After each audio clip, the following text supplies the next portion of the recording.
Ce relâchement a permis à la société de s'organiser, à des partis d'opposition d'émerger, de se consolider, de se constituer des bases sociales solides. Et c'est un mouvement qui a gagné en ampleur dans les années 2000, avec l'arrivée du satellite, de l'Internet, plus tard des réseaux sociaux. Là encore, les régimes donc, ont laissé faire tout cela, parce qu'ils pensaient pouvoir manipuler ces outils à leur profit, ou en tout cas, ils estimaient que leur contrôle était suffisamment solide pour que ça ne les menace pas. Or, ce qui s'est passé en 2011 leur a donné tort. Je crois que là encore, il faut placer 2011 dans cette séquence qui commence dans les années 90. C'est d'une certaine manière un peu le vieil adage tocquevillien, hein, quand un régime autoritaire commence à s'ouvrir, pour lui, c'est le début de la fin. Et d'une certaine manière, 2011, c'est aussi ça. Donc, en 2011, ce sont tous ces groupes qui sont nés ou qui ont fleuri pendant cette période de semi-ouverture contrainte, qui ont été à l'avant-garde des révolutions.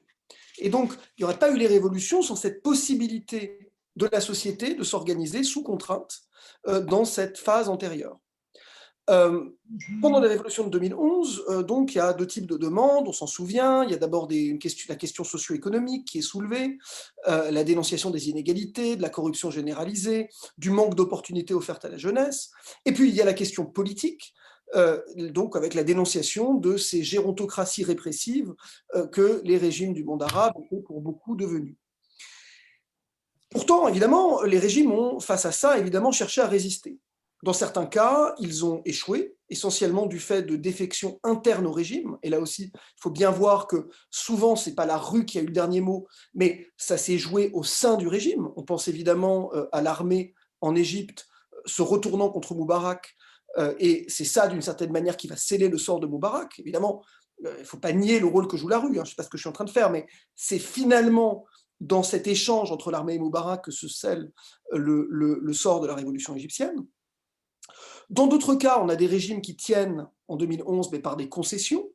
On pense aux amendements constitutionnels au Maroc, on pense aux distributions massives d'argent dans les monarchies du Golfe. En Arabie Saoudite, c'est 130 milliards de dollars qui sont distribués en aides diverses à la population en 2011. Et puis, dans d'autres cas, certains régimes n'ont plus que la force pour tenir. Et ils préfèrent provoquer la guerre civile que de tomber. Évidemment, on pense à la Syrie, on pense dans un premier temps à la Libye, et d'une certaine manière, ce qui se passe au Yémen par la suite ressemble un petit peu à ça. Parce que ce qu'on oublie souvent, d'ailleurs, petite parenthèse sur le Yémen, mais dans cette histoire avec les Houthis, on oublie souvent que la marche sur Sanaa des Houthis en 2014, elle se fait en alliance avec les forces de Ali Abdallah Saleh, c'est-à-dire du dictateur déchu. Donc on oublie que là encore, c'est d'une certaine manière aussi, au départ, une tentative de Saleh d'instrumentaliser les Houthis pour revenir. En fait, ce qui va se passer, c'est que les Houthis vont se débarrasser de Saleh et la guerre continue avec les seuls Houthis. Mais il ne faut pas oublier cette première séquence parce qu'elle est cruciale. Et puis, là où le dictateur est tombé, donc en 2011, on a des démocraties fragiles qui se sont installées. Et je pense qu'elles étaient fragiles dès le départ. Et je crois qu'il faut aussi, et on en avait à l'époque conscience, et il ne faut pas l'oublier aujourd'hui.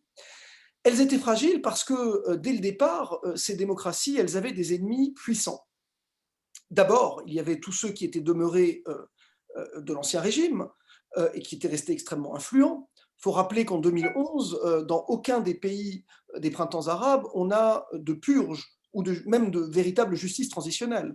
En Tunisie, il y a eu une tentative qui a finalement échoué, mais on a des phases post-révolutionnaires qui s'enclenchent avec aux manettes les mêmes magistrats, les mêmes policiers, les mêmes militaires qui avaient officié sous l'ancien régime. Donc on a un cadre même politique, étatique, et même souvent dans un premier temps constitutionnel, légal, qui est celui hérité de l'ancien régime, avec souvent les mêmes têtes. Et on va donc se retrouver avec toute une série de gens qui ont servi sous l'ancien régime, magistrats, policiers, militaires, qui doivent, en théorie, désormais opérer dans un cadre démocratique, mais qui avaient donc été des rouages essentiels du régime autoritaire, et qui, pour beaucoup, parce qu'ils avaient été défaits par la rue en 2011, n'avaient d'autre envie que de prendre leur revanche, plutôt que de se soumettre au contrôle démocratique, ou pire, de devoir être un jour amenés à rendre des comptes. Donc on a des ennemis intérieurs d'emblée. Et à ces ennemis intérieurs, il faut évidemment, dès 2011, ajouter des ennemis extérieurs. Les ennemis extérieurs, ce sont principalement donc les deux monarchies du Golfe que sont les Émirats arabes unis dans un premier temps, et ce sont vraiment les pionniers de la contre-révolution, et dans un second temps, l'Arabie saoudite, ces deux pays qui avaient largement échappé à 2011 et qui voyaient l'installation de la démocratie dans la région comme une menace pour la pérennité de leur système politique. Et donc ce sont des pays qui ont mené des politiques de plus en plus interventionnistes dans la région à partir de 2013, pour soutenir partout les forces de l'ancien régime ou les forces opposées à la démocratie. En oubliant qu'ils avaient eux-mêmes été de fervents soutiens de l'islam politique jusqu'aux années 90 et 2000, ces deux pays, donc les Émirats arabes unis et l'Arabie saoudite, ont même habilement présenté leur lutte comme une lutte contre l'islamisme, avec un discours qui était en particulier à destination des pays occidentaux. Puisque, évidemment, les islamistes étaient ceux qui, dans la plupart des élections libres du monde arabe, étaient parvenus en tête des premières élections démocratiques. Et on comprend que ce discours, d'ailleurs, ait pu faire mouche auprès des pays occidentaux, puisque, à la même période, évidemment, s'accélère la guerre contre le djihadisme, et toute la rhétorique des Saoudiens et des Émiriens est de convaincre les Occidentaux de retirer leur soutien au mouvement des printemps arabes et à ses suites, en leur expliquant finalement que les printemps arabes mènent les islamistes au pouvoir et que les islamistes et les djihadistes, c'est la même chose. Donc, du point de vue émirien et saoudien, toute la rhétorique consiste à dire que Ennahda et Daesh, finalement, c'est un continuum, mais c'est le même problème. Et cet argument, là encore, dans un Occident qui fait face à une menace djihadiste terroriste bien réelle, évidemment, il fait mouche. Et pour pousser leur avantage, on va voir les Émirats arabes unis et l'Arabie saoudite, donc là encore dans une logique qui est au départ en tout cas fondamentalement contre-révolutionnaire, s'emparer d'un certain nombre de thèmes qui sont chers aux Occidentaux, en particulier celui de la tolérance religieuse. Ça devient le grand mantra des Émirats arabes unis. On pense à la réception en grande pompe du pape François aux Émirats arabes unis, à l'ouverture des églises, aux déclarations de MBS en Arabie saoudite à partir de 2016, et même à la normalisation avec Israël, qui ne répond pas qu'à cet objectif, mais fait aussi partie de cette campagne. Donc on a ainsi, en réponse au printemps arabe, deux pays qui cherchent à promouvoir une sorte de contre-modèle. Un modèle qui est celui d'une société mondialisée, relativement ouverte sur le monde, et en particulier sur le monde de l'économie libérale, et en même temps gouvernée d'une main de fer par des régimes autocratiques qui ne tolèrent aucune dissidence. On pense ici un petit peu au modèle chinois ou au modèle singapourien. D'ailleurs, ce sont des modèles que les dirigeants saoudiens et émiriens citent volontiers. Donc, on a deux pays qui se sont donc massivement impliqués dans le destin des pays de la région. Et on pense à l'interventionnisme saoudien et émirien en Libye, au Yémen, en Égypte, où finalement le coup d'État du maréchal Sissi en 2013 doit aussi au soutien des Émiriens et des Saoudiens, et donc à chaque fois avec un seul objectif, donc, qui est celui de restaurer le statu quo autoritaire ébranlé par les événements de 2011. Donc, les démocraties nées en 2011, elles ont dû faire face à de puissants ennemis internes et externes. Et il faut ajouter que les démocraties, elles ont souvent été aussi leurs propres ennemis. Les partis politiques qui sont arrivés au pouvoir en 2011 en Égypte, en Tunisie et ailleurs, plutôt que de traiter les problèmes urgents qui affectaient la vie de leurs concitoyens, bien, ils se sont souvent perdus dans des batailles picrocolines autour de la question de l'identité, autour de la place de l'islam, dans la Constitution et dans le droit.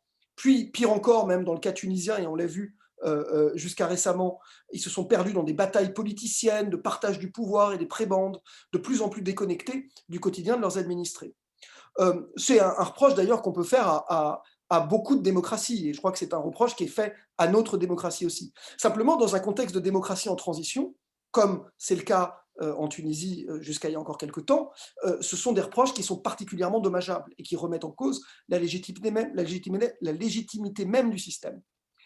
Donc, je l'ai dit plus tôt, la question des inégalités socio-économiques, elle avait été au centre des demandes des révolutionnaires de 2011. Et pourtant, cette question, elle n'a fait l'objet d'aucun traitement sérieux par tous ces politiciens élus, alors même que l'instabilité post-révolutionnaire affaiblissait les économies.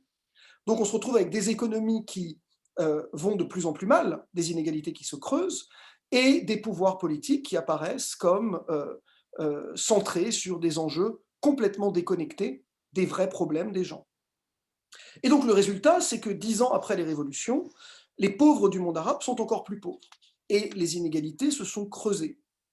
Et c'est ce qui a provoqué, chez les nombreux déçus de 2011, un phénomène croissant qui s'apparente un peu à ce que Jacques Rancière appelle la haine de la démocratie, et ce qui s'est traduit en Tunisie par la quête d'un leader populiste érigé en sauveur de la nation. C'est ainsi qu'il faut comprendre l'élection et l'extraordinaire popularité du président Kais Saied, qui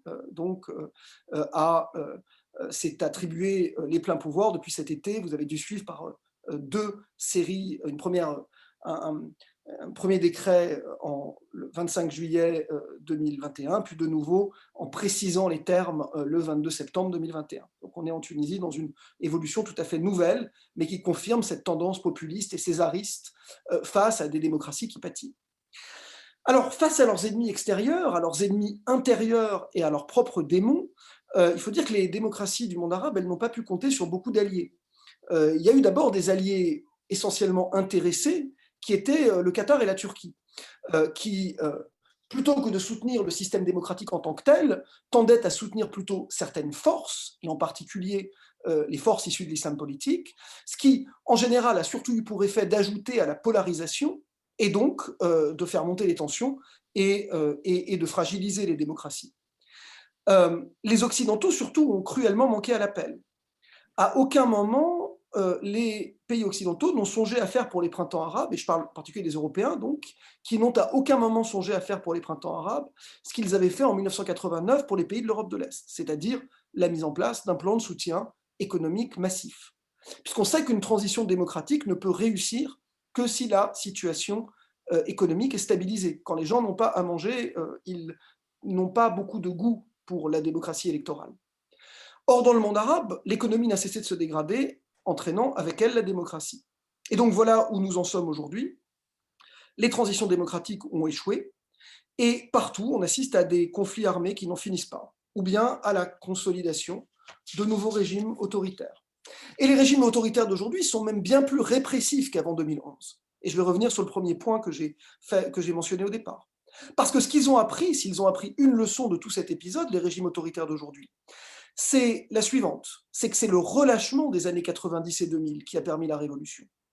C'est ce qui explique qu'aujourd'hui, on ne laisse plus le moindre espace à l'opposition ou à la société civile.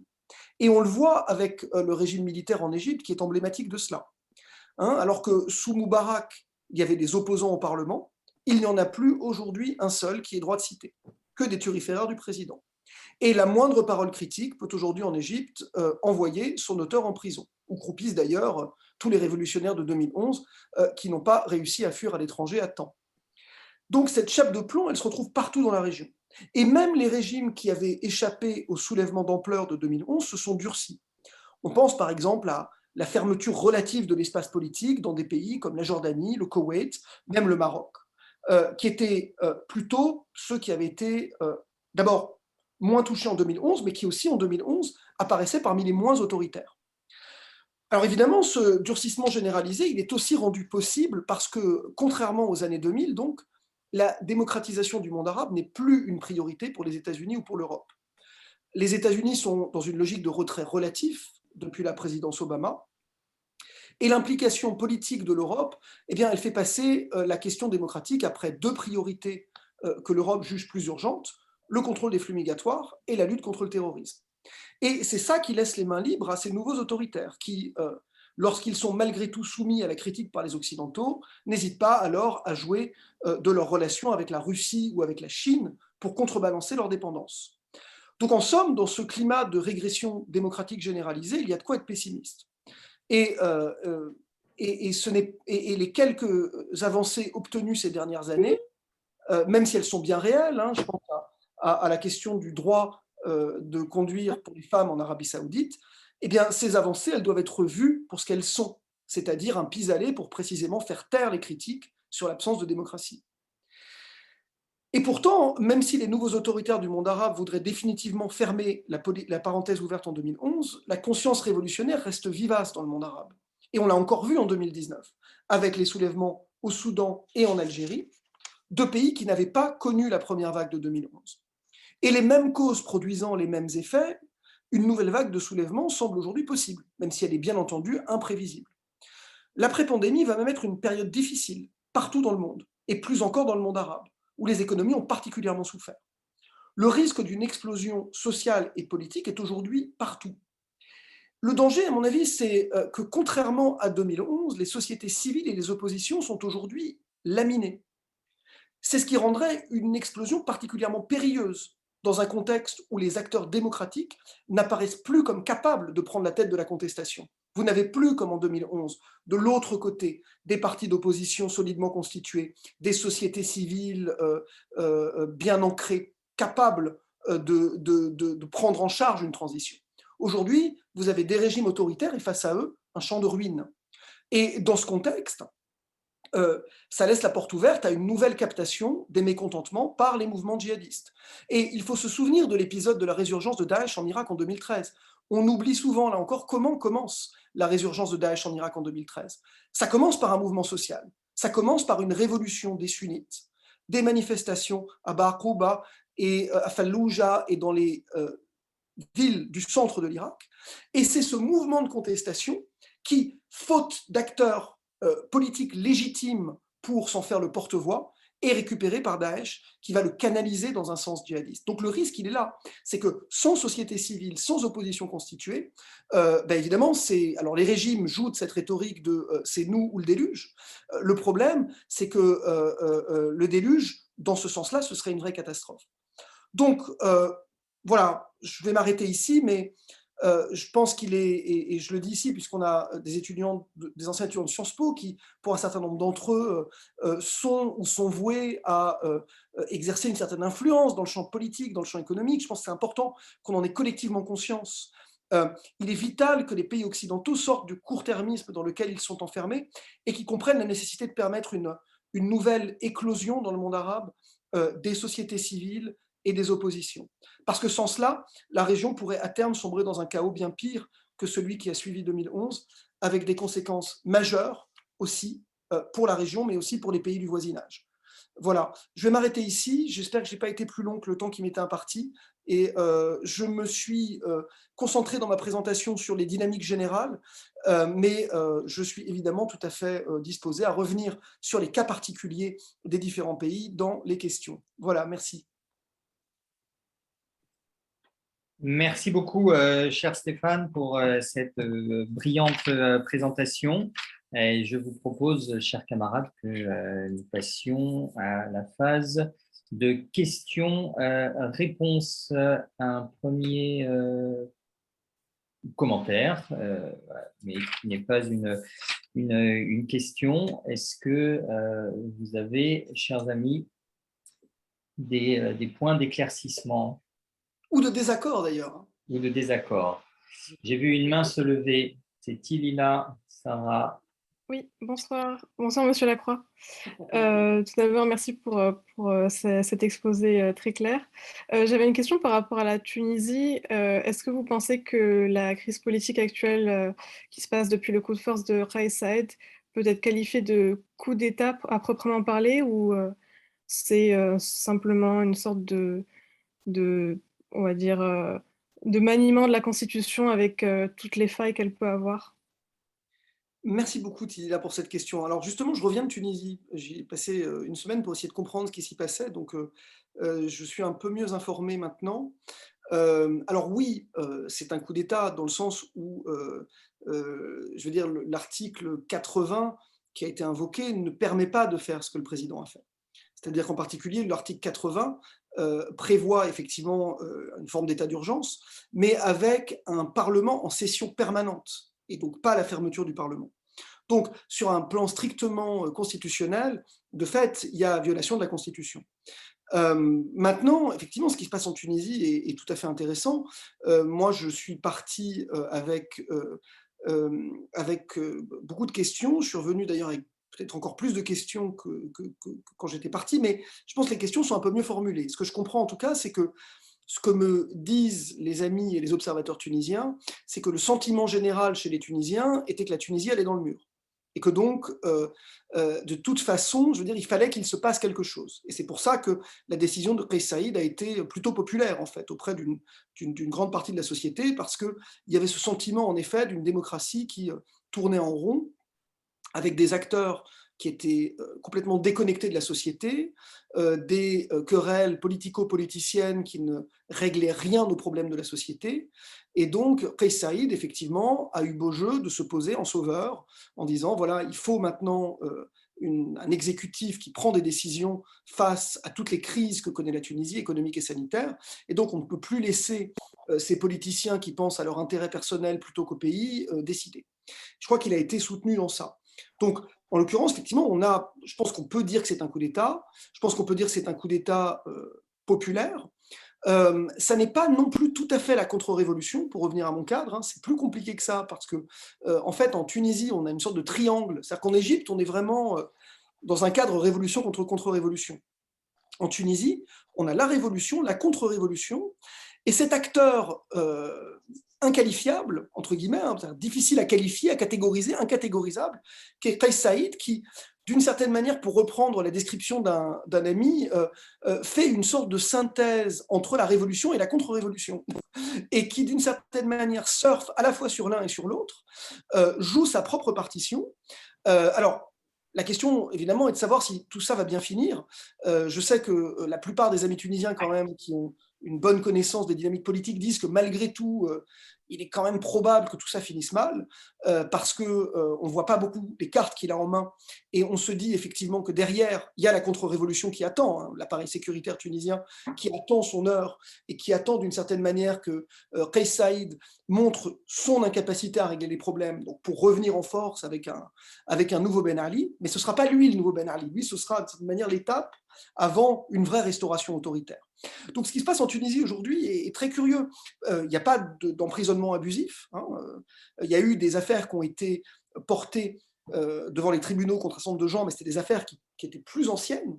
Il n'y a pas eu d'affaires ouvertes pour des raisons politiques, y compris contre les députés d'Ennahda. Donc on est dans quelque chose de très curieux, où tout est possible. Voilà. Alors après, voilà, on verra si aussi a posteriori, parce que souvent le terme de coup d'État, il s'impose aussi a posteriori, c'est-à-dire qu'en sciences politiques, c'est un terme en fait qui est assez mal défini, le terme de coup d'État.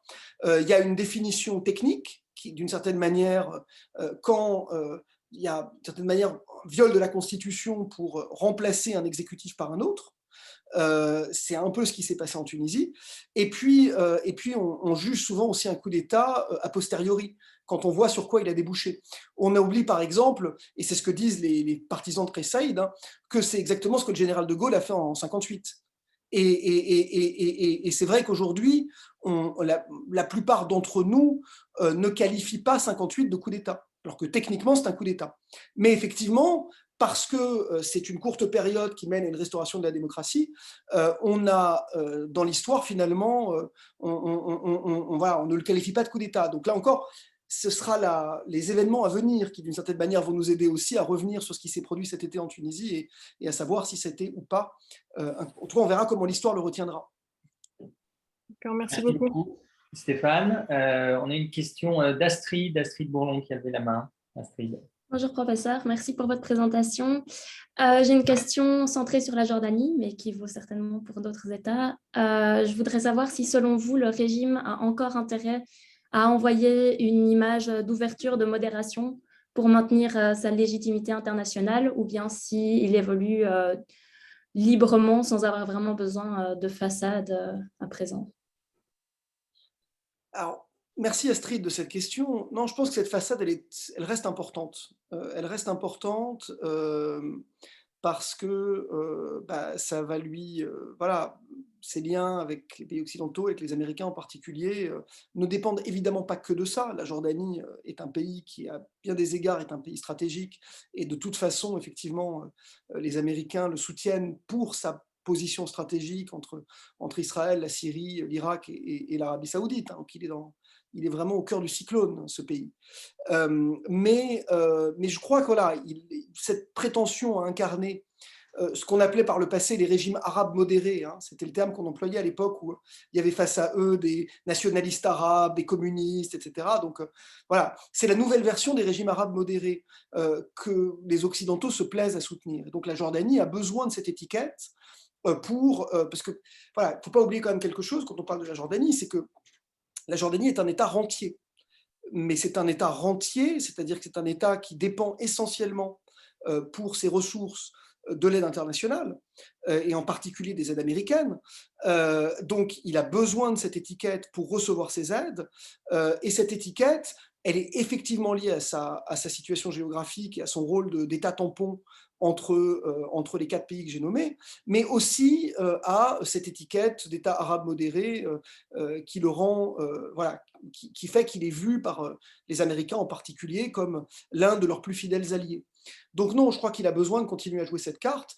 Maintenant, effectivement, aujourd'hui, il y a une concurrence pour savoir qui a le monopole de cette carte, puisqu'il y a les Émiriens qui ont investi le créneau depuis un moment. Les Saoudiens, maintenant, sont les derniers entrants sur le créneau du régime islamique modéré. Et d'une certaine manière, tout le monde aussi se bat pour les bonnes grâces des Américains et des Occidentaux sur cette question. Donc la Jordanie leur voit d'un mauvais œil le fait que les autres essayent de lui prendre son ancien monopole. Ce sont des pays qui évidemment ont de bonnes et de mauvaises relations, mais il ne faut pas oublier que la dynastie qui est au pouvoir en Jordanie, elle a été chassée par la famille Saoud d'Arabie Saoudite il y a 100 ans. Donc les Husseinites de Jordanie, les Hachémites pardon, de Jordanie et la dynastie Saoud ont quelques comptes historiques à régler, même si dans la suite de l'histoire, ils ont plutôt toujours été dans le même camp, mais ils se méfient les uns des autres. Voilà. Mais je pense que la Jordanie va continuer à jouer cette carte parce qu'elle lui est favorable. Merci Stéphane. Nous avions une question sur le fil de conversation de Nassim Reitzleiman, que je salue. Sous quelle forme la société civile peut-elle se structurer? Et est-ce que des think tanks peuvent être utiles dans la situation actuelle? Oui, je pense qu'un think tank peut l'être. Je pense que des lieux de réflexion, on a besoin, je pense que le monde arabe a besoin, parce que moi, ce qui m'inquiète beaucoup, par exemple, aujourd'hui, c'est une véritable fuite des cerveaux. Un certain nombre d'entre vous ont dû le constater, c'est-à-dire qu'aujourd'hui, dans un pays comme l'Égypte, évidemment que je connais bien, mais même en Arabie Saoudite, c'est-à-dire que vous avez quand même quantité de gens qui cherchent à faire leur vie à l'étranger autant qu'ils peuvent, et pas pour des raisons économiques, parce que ce sont des gens qui souvent viennent de milieux plutôt privilégiés, ils ont fait des études, etc., plutôt des intellectuels, mais qui partent parce qu'ils sentent la chape de plomb. Ils ne se sentent pas en sécurité. Et donc, ils vont chercher à, autant que possible, s'installer à l'étranger. Parce qu'ils ne trouvent plus dans leur pays de lieu pour penser en sécurité. Et alors, pour agir, évidemment, mais aussi, avant d'agir, il faut penser. Donc oui, des think tanks, c'est-à-dire des lieux dans lesquels on peut nourrir une réflexion, c'est important. Mais là encore, un think tank ne pourra exister que si les pouvoirs sont prêts à le laisser exister. Et c'est pour ça que je pense que là encore, la situation actuelle est inquiétante. Là encore, je reviens sur le cas de l'Égypte, pas parce que je suis obsédé par l'Égypte, mais c'est quand même un tiers des habitants du monde arabe, l'Égypte, donc c'est pas rien. Je veux dire, on est dans un pays où les organisations de la société civile qui continuent aujourd'hui à fonctionner et à produire une action ou une pensée qui ne soit pas absolument dans la ligne officielle, vous les comptez sur les doigts de la main. Vous avez l'Egyptian Initiative for Personal Rights, par exemple, qui est l'une des rares, dont le président est en procès d'ailleurs, quand même. Donc, c'est quand même, on paye un très lourd tribut quand on essaye, dans un pays comme l'Égypte, de maintenir une organisation de la société civile indépendante. Et je crois que voilà. Et ce qui est intéressant dans ce cas de l'Egyptian Initiative for Personal Rights, c'est que la raison pour laquelle elle est l'une des rares organisations qui a réussi à subsister depuis 2013 jusqu'à présent, sans être fermée par le pouvoir, même si elle est régulièrement inquiétée, si elle subit une forme de harcèlement, etc. Mais malgré tout, elle continue à exister. La raison, c'est que, moi je le sais pour avoir demandé à des amis qui y travaillent, c'est que visiblement les autorités sont persuadées qu'ils ont une protection de la part des Américains. Ils disent on n'a aucune protection, mais si les autorités le croient, c'est très bien. Il se trouve qu'effectivement, il y avait une première arrestation du président de cette organisation en 2015 qui avait été suivie par une déclaration d'Hillary Clinton qui avait mentionné nommément Hossam Bargat, qui est le président de cette organisation, et visiblement, le message qui était passé au Caire, c'était que, bon, il ne fallait pas toucher à ces gens-là. et donc il avait été finalement libéré. Ce que je veux dire, c'est que voilà, il est important, à mon avis, que les Occidentaux exercent une certaine pression pour permettre cette existence. Et comme aujourd'hui les Occidentaux n'exercent aucune pression parce qu'ils sont focalisés sur l'émigration et le terrorisme, eh bien tous ces lieux, en fait, aujourd'hui, n'ont plus la question même de leurs conditions d'existence se pose. Alors évidemment, les situations ne sont pas les mêmes partout. Le Maroc n'est pas l'Égypte, hein, par exemple. Le Maroc, on peut quand même toujours avoir, même si c'est plus compliqué aujourd'hui, peut-être que ça l'a été par le passé. Mais ce type d'organisation continue à exister. Mais elles ont besoin d'une protection, elles ont besoin de financement aussi. Et l'un des angles d'attaque des régimes, c'est souvent la question des financements étrangers. Hein. C'est souvent comme ça qu'on les coince, entre guillemets, hein, puisque là encore, si vous montez un think tank, par exemple, la question de savoir qui va le financer, et si vous portez une parole indépendante, ça va être compliqué que quelqu'un à l'intérieur du pays prenne le risque de vous financer, parce que évidemment, il ne veut pas avoir de problème. Et si vous allez chercher des financements étrangers, on va vous dire « Ah, vous êtes financé par l'étranger ». Donc, c'est extrêmement compliqué de trouver cet espace où peuvent exister ce type de structures, alors même qu'elles sont absolument cruciales, à mon avis, pour l'avenir de la région. Merci beaucoup, Stéphane. Alors, je vais peut-être passer la parole, je crois, Henri, vous aviez levé la main tout à l'heure. Je vous passe la parole si c'est toujours le cas. On ne vous entend pas, Henri. Il faut que vous réactiviez votre micro. Voilà. Oui, vous m'entendez? Merci. Tout d'abord, merci à Monsieur Lacroix pour son exposé tout à fait clair et enrichissant. Mais j'aimerais une clarification. J'ai cru comprendre que vous disiez que dans l'activité contre-révolutionnaire menée par les grands pays du Golfe, il y avait eu la possibilité pour ces pays d'influencer une inaction de la part des gouvernements occidentaux. Est-ce que vous pouvez détailler ce point ou alors est-ce que j'ai simplement mal compris? Non, je crois que les pays du Golfe aujourd'hui cherchent à promouvoir un contre-modèle, c'est-à-dire expliquent à leurs partenaires occidentaux que et ils utilisent d'ailleurs ouvertement ce type de clichés orientalistes. En gros, la démocratie, c'est pas fait pour le monde arabe. Les printemps arabes prouvent que c'est vraiment une catastrophe. Donc, ce qu'il faut, c'est des dirigeants autoritaires, les plus éclairés possibles. Hein, mais bon, s'ils ne sont pas éclairés, on fera avec ce qu'on a. Mais en tout cas, la rhétorique des pays du Golfe à destination des Occidentaux, c'est ça aujourd'hui. C'est de dire, voilà, le seul modèle possible, c'est le modèle qu'eux incarnent. Alors, évidemment, on pourrait se dire qu'effectivement, on vit certainement mieux à Dubaï que dans beaucoup de pays de la région. Et donc, les Émirats peuvent vanter leur modèle qui fonctionne plutôt bien en interne si on fait abstraction de l'absence de toute liberté politique. En tout cas, sur le plan économique, il produit des vrais résultats. Le problème, c'est qu'il n'est pas vraiment exportable. On voit même d'ailleurs MBS essayer de l'exporter en Arabie et on se rend compte que c'est aussi la petite population des Émirats, sa situation géographique qui permet l'existence de ce modèle. Je parle sous le contrôle de Bernard, qui connaît beaucoup mieux la situation, Bernard Elroul, qui connaît beaucoup mieux la situation que moi, puisqu'il connaît beaucoup mieux Dubaï. Mais je crois qu'il y a toute une conjonction de facteurs qui permettent de faire Dubaï, qui ne permettent pas de reproduire le modèle Dubaï à l'infini dans le monde arabe. Et donc, il y a aussi, d'une certaine manière, quelque chose d'un peu fallacieux dans l'argument. On ne peut pas gouverner un pays de plusieurs dizaines de millions d'habitants comme on gouverne Dubaï. Et je crois qu'MBS lui-même est en train de s'en rendre compte. Mais voilà, l'argument, il est celui-là. Donc, c'est de dire aux Occidentaux, oubliez la démocratie, oubliez les printemps arabes. Finalement, ce qu'il nous faut, c'est un Haftar en Libye, un Sisi en Égypte, et les choses se passeront très bien. Ce qui, à mon avis, là encore, me semble une option dangereuse pour tout le monde à moyen terme ou à long terme. Merci beaucoup, Stéphane. Il y a une question de Sarah qui demande quelles sont les mesures ou les actions qui peuvent être menées par l'Europe pour éviter l'évolution défavorable de la région et permettre l'émergence de la démocratie, sachant qu'on est à une époque où le droit d'ingérence est contesté. Absolument. Alors moi, attention, je précise mon propos, moi je ne prône pas du tout une ingérence. Je pense que là encore, il faut être très prudent. D'ailleurs, l'ingérence, elle se retourne souvent contre l'ingérant et même contre ceux qui sont vus comme étant les objets de l'ingérence. Donc, je ne crois pas que ce soit la question d'une ingérence.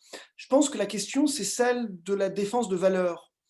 C'est-à-dire que quand on rencontre un dictateur, moi je ne suis pas pour rompre les relations avec Sisi en Égypte, hein, je pense qu'il est important qu'on parle à tout le monde, y compris, mais je pense que ça ne doit pas se faire au détriment d'un rappel des valeurs, ça ne doit pas se faire au détriment donc d'une insistance sur le fait que voilà, il y a un certain nombre de choses qui nous sont inacceptables et on doit le dire. Donc, ça de créer un climat, en fait, refaire un peu ce qui s'est passé dans les années 90, parce que si vous vous souvenez de ce qui se passe dans les années 90, ce qui est absolument fascinant, c'est que après la chute du mur de Berlin et la chute de l'Union soviétique, on est dans un moment où il y a une sorte d'hégémonie globale du référent démocratique, où même les plus autoritaires des États arabes sont obligés d'expliquer que, ouais, ils sont démocratiques à leur manière, mais ils respectent la démocratie. Donc on est dans une période, dans les années 90 ou 2000, où il y a une sorte de telle hégémonie normative du référent démocratique qui est possible parce que les Occidentaux, à l'époque, le défendent, en vantent les vertus, y croient, et qui fait que ça exerce une sorte de pression générale, en fait, sur ceux qui ne répondent pas à ce critère. Aujourd'hui, on a l'impression que les Occidentaux ont très largement abandonné. Il y a cette idée que finalement, bon, le monde est tel qu'il est, il est plein de dictateurs, c'est pas grave, et ben on va faire des affaires. Voilà où on en est aujourd'hui. Et je trouve ça dommage parce que je pense qu'on aurait besoin de réinjecter des valeurs dans notre politique. Et de manière très concrète, ça veut aussi dire que, je veux dire, on a des institutions à l'étranger. Je pense par exemple au Centre français qui existe dans tous les pays de la région, qui doivent travailler plus étroitement avec les sociétés civiles, plutôt que d'avoir peur parce que l'ambassade leur dit « Ah non, non, non, surtout, vous approchez pas parce qu'on ne veut pas avoir de problème ». Je pense que nos ambassades devraient défendre ça. C'est-à-dire défendre le fait que nos centres de recherche travaillent avec les intellectuels de la société civile sur place. Parce qu'en faisant ça aussi, on leur donne un espace, on leur offre un peu de notre protection. Et aujourd'hui, on est dans une sorte de frilosité générale qui consiste à dire on ne veut pas de problème, tout ce qu'on veut, c'est vendre des frégates et des rafales. Et je trouve un peu dommage que, voilà, je résume un peu de manière un peu abrupte, mais ça résume quand même un peu l'état général. Et je trouve que, voilà, on peut faire mieux que ça, je crois. Merci Stéphane. Et alors, sans ordre d'arrivée dans le fil de discussion, et j'ai bien vu Ali que vous aviez levé la main, donc je vais vous donner la parole.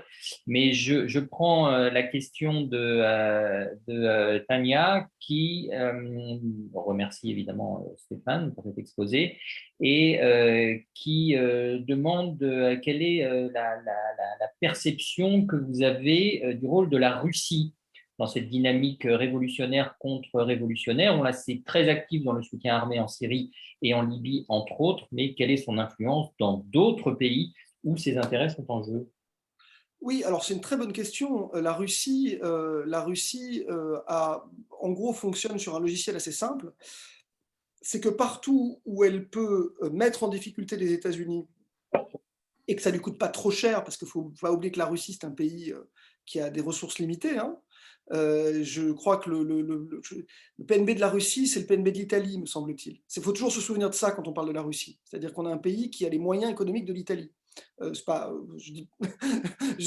Prenez pas mal les amis italiens, hein, mais ce que je veux dire, c'est que voilà, quand on pense Russie, on pense Italie dans le jeu global, on ne pense pas tout à fait la même chose. Et pourtant, en termes de moyens économiques, c'est les mêmes moyens économiques. Donc la Russie, évidemment, joue très largement au-dessus de ses moyens, et elle le fait en s'immisçant dans toutes les brèches que laisse, d'une certaine manière, la fin de l'impérialisme américain, si vous voulez, avec effectivement des Américains qui, souvent,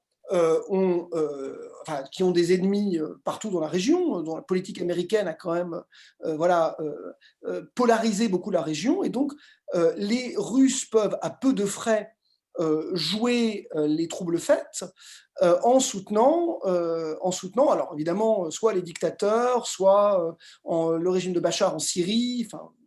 Et donc, et quand on regarde les moyens mobilisés par la Russie, en fait, ils sont relativement peu nombreux. C'est une politique low cost que fait la Russie.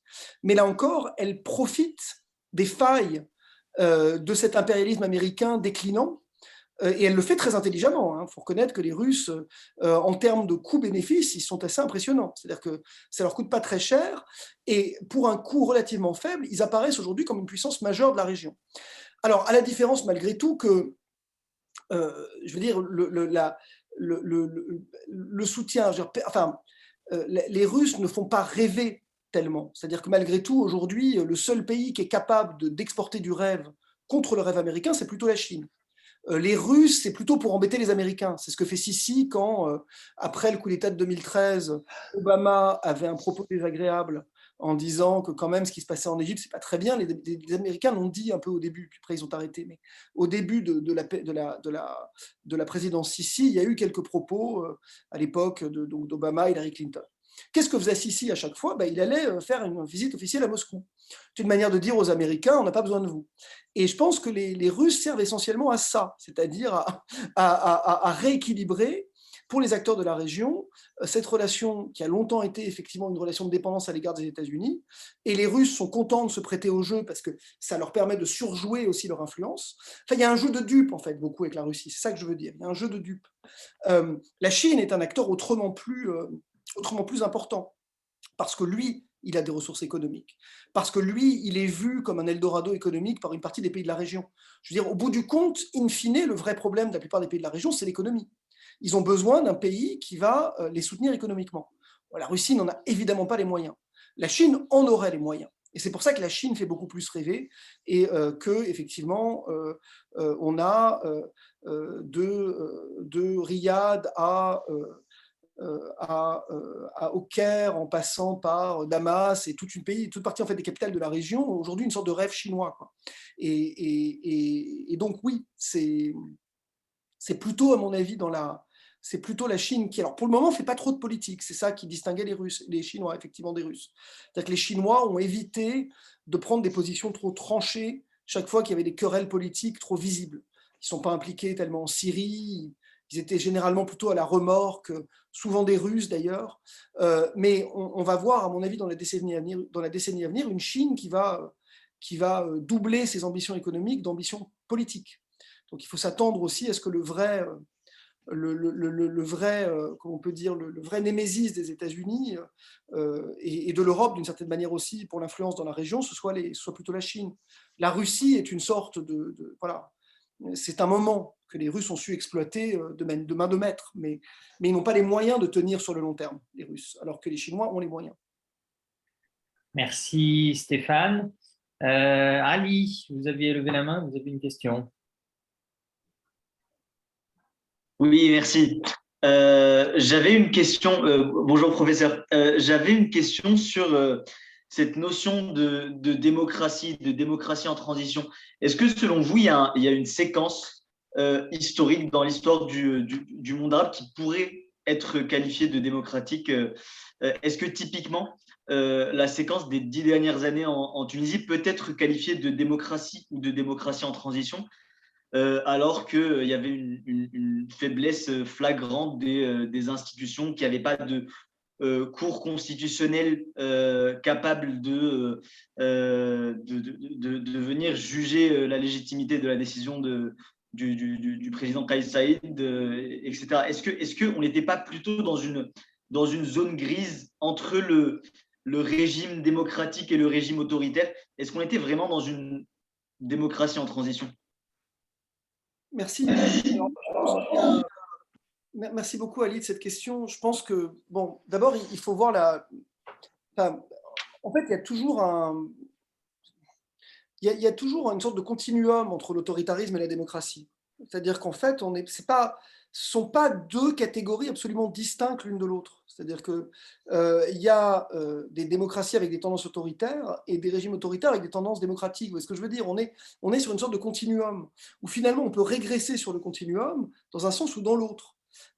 Et finalement, ce qu'on a vu effectivement en Tunisie, c'était un régime qui de fait était vraiment en transition dans le sens où il était en train de construire les institutions d'un régime démocratique et qu'effectivement, pour un certain nombre de raisons, il est resté bloqué au milieu. C'est-à-dire on a célébré en grande pompe la Constitution à l'hiver 2013-2014, ça a été l'explosion de joie, ça y est, on a réussi, et puis on s'est arrêté là. Et non, une démocratie, ça demande effectivement un certain nombre d'institutions, comme, vous avez raison, une cour constitutionnelle pour fonctionner. Et d'une certaine manière, tout ça s'est un peu perdu dans les querelles politiciennes de la suite. Ce qui fait qu'effectivement, la démocratie tunisienne, elle n'a jamais été complètement achevée. Je suis absolument d'accord avec vous. Et dès lors, effectivement, l'absence de cour constitutionnelle permettait un coup de force, en tout cas faciliterait un coup de force comme celui qu'on a vu cet été en Tunisie, certainement. Mais je veux dire, voilà, et puis on a le cas inverse. Hein, je veux dire, prenez ce qui se passe je disais que ça pouvait aller dans les deux sens, hein, qu'on était sur un continuum. Prenez le cas de la Turquie, le cas de la Pologne, le cas de la Hongrie. Là, vous avez justement des éléments d'autoritarisme qui s'installent dans un cadre démocratique. Donc on est toujours en fait sur ce continuum, tous d'ailleurs. Hein. Je crois que c'est quelque chose auquel les démocrates doivent être particulièrement vigilants. Maintenant, le cas effectivement tunisien est particulier dans le sens où c'était une démocratie inachevée. Et effectivement, je pense que si son cadre institutionnel avait été achevé, en tout cas, ce que Kais Saïed a fait aurait été plus difficile à faire. En tout cas, il y aurait eu face à lui des institutions pour s'opposer, ce qui n'a pas été le cas ici. Alors, il y a justement une question de Selim Benmami qui remercie Stéphane Lacroix pour son exposé très clair et qui lui demande comment interpréter les dissensions au sein d'Ennahda après le coup d'État et la mutation du parti face au tournant que prend le régime. Je crois qu'il y a dans Ennahda effectivement aujourd'hui des vrais débats qui dérivent surtout du fait que je crois qu'il y a une partie des cadres d'Ennahda qui se rendent compte de la part de responsabilité qu'ils portent dans les catastrophes et qui en veulent beaucoup à la direction. On va y aller. Et donc en particulier à Rached Ghannouchi et aux gens qui sont autour de lui, qui sont accusés voilà, justement de cette dérive politicienne du parti depuis des années. Et donc il y a aujourd'hui une sorte de règlement de compte qui est en train de se faire au sein du parti. Ce qui est normal, puisque je veux dire, ça marque pour Ennahda un échec colossal. C'est-à-dire qu'Ennahda, non seulement aujourd'hui, a perdu toutes ses positions institutionnelles, mais Ennahda fait l'objet d'une vraie haine en Tunisie. C'est-à-dire qu'aujourd'hui, on a l'impression, en tout cas beaucoup de Tunisiens ont l'impression que c'est Ennahda qui, d'une certaine manière, est responsable de tous les maux de la transition tunisienne depuis 10 ans. Ce qui est un peu exagéré. Hein, Ennahda Ennahda a prouvé que les islamistes pouvaient être des politiciens tout aussi médiocres que les autres. C'est surtout ça qu'Ennahda a prouvé. Ben, ils n'avaient pas le monopole de la médiocrité. Hein. Je veux dire, la médiocrité dans les partis politiques tunisiens, hélas, quand on voit le parti de Nabil Karoui, Qalb Tounes, etc., elle était assez partagée, la médiocrité. Mais c'est vrai que parce que ce parti avait nourri tellement de fantasmes, peut-être parce qu'aussi, comme le font souvent les islamistes, il s'était présenté comme le gardien des valeurs morales, d'une nouvelle façon de faire de la politique qui serait plus guidée justement par l'intérêt, mais cette fois-ci par une norme religieuse supérieure aux intérêts individuels. Bon, évidemment, tout ça fait qu'on leur pardonne d'autant moins leurs dérives politiciennes. Mais je crois que voilà, ils sont dans une crise qui est massive, et une crise massive comme celle-là ne peut provoquer qu'une crise interne au parti, avec voilà, une vraie série de règlements de compte probablement on va voir émerger de plus en plus, ce qui s'est passé chez les frères musulmans aussi après la chute de Morsi. Hein. Il y a eu plusieurs épisodes où les frères ont quand même subi des scissions, où il y a eu des dissensions sur la place publique. Donc voilà, je crois qu'Ennahda est en train d'entrer dans ce moment-là. Merci beaucoup Stéphane. Une question de François. Est-ce que la reconnaissance d'Israël aura un effet majeur dans la région? Alors c'est une bonne question. Je pense que ce n'est pas tant la question de la reconnaissance qui aura un effet majeur, parce que l'Égypte reconnaît Israël depuis 45 ans et ça n'a pas changé grand-chose à la politique égyptienne en fait. Hein. C'est la question de l'intégration économique, c'est-à-dire que le projet des Émiriens, il va bien au-delà en fait de la reconnaissance. Le projet des Émirats arabes unis, c'est vraiment celui d'une intégration économique avec Israël, c'est-à-dire de faire, d'une certaine manière, de créer une sorte de pôle entre Israël, les Émirats et les autres pays du Golfe qui se rallient à l'initiative, donc de régimes d'une certaine manière qui ont des économies prospères et se tiennent un peu à l'écart du reste de la région pour créer une sorte de zone de prospérité, quoi. Mais une zone de prospérité, effectivement, dont les dividendes pour les autres pays de la région seront minimes, voire inexistants. Mais je crois que c'est surtout ça, en fait. C'est l'intégration d'Israël à cette zone-là qui va avoir des conséquences. Si elle devait se poursuivre, hein. Mais pour le moment, c'est surtout entre les Émirats et Israël que ça se joue. Les autres pays, quand même, au-delà d'une reconnaissance de façade, ça n'a pas beaucoup d'importance. Le Soudan a reconnu Israël, mais c'est pas pour ça que vous avez des vols Khartoum-Tel Aviv 3 fois par jour, hein. Et même dans le cas du Maroc, ça ne fait qu'officialiser en fait des relations informelles qui existaient déjà. Enfin, c'est pas comme si le Maroc avait été le pays qui était sur la ligne de front avec Israël. Donc ça ne change pas grand-chose à mon avis.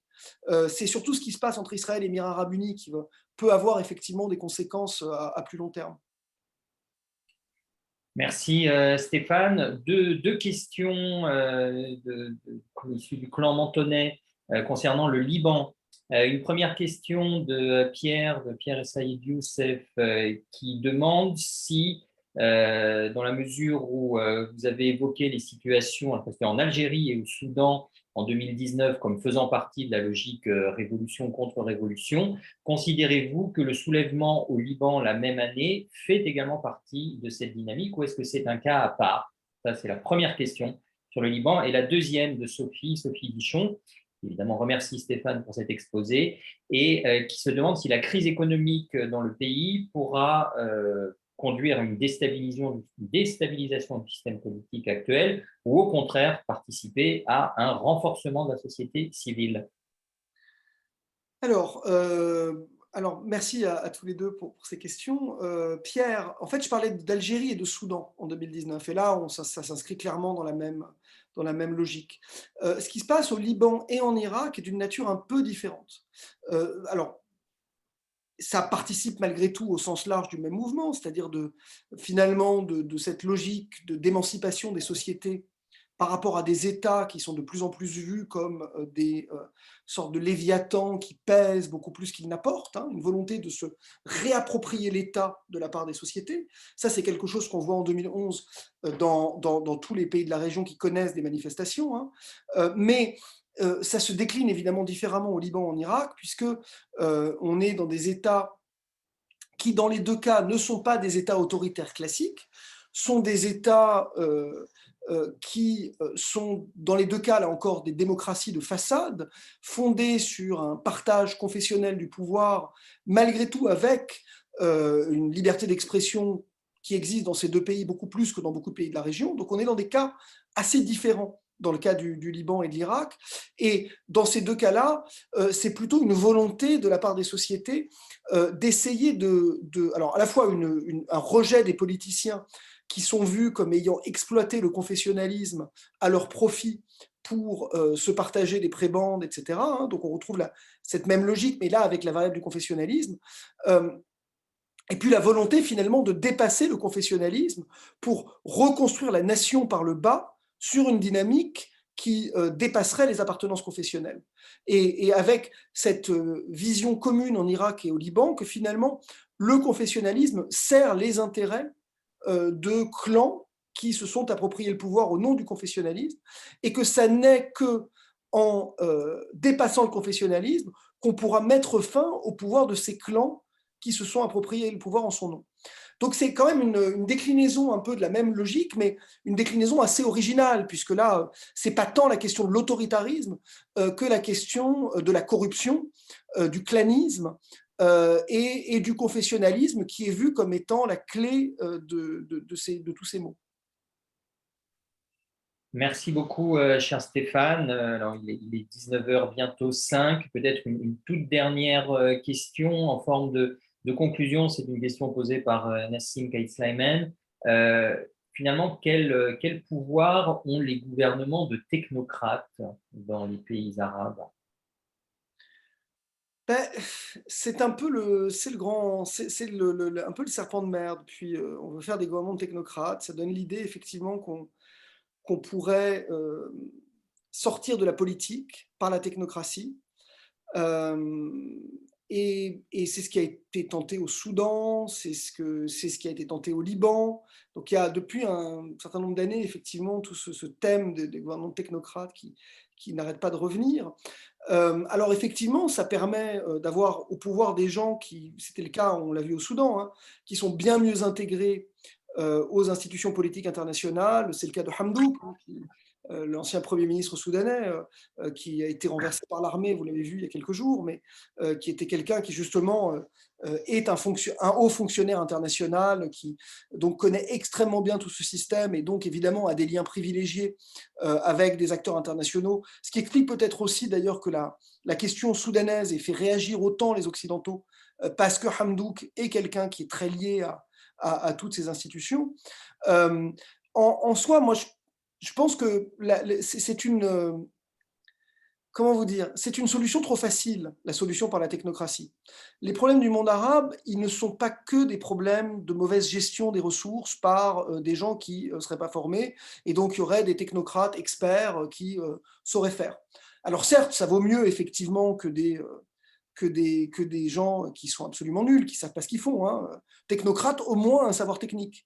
Mais ça ne résout pas tous les problèmes du monde arabe. Les problèmes du monde arabe, ils sont d'ordre politique aussi, c'est-à-dire qu'il y a aussi besoin d'une résolution politique.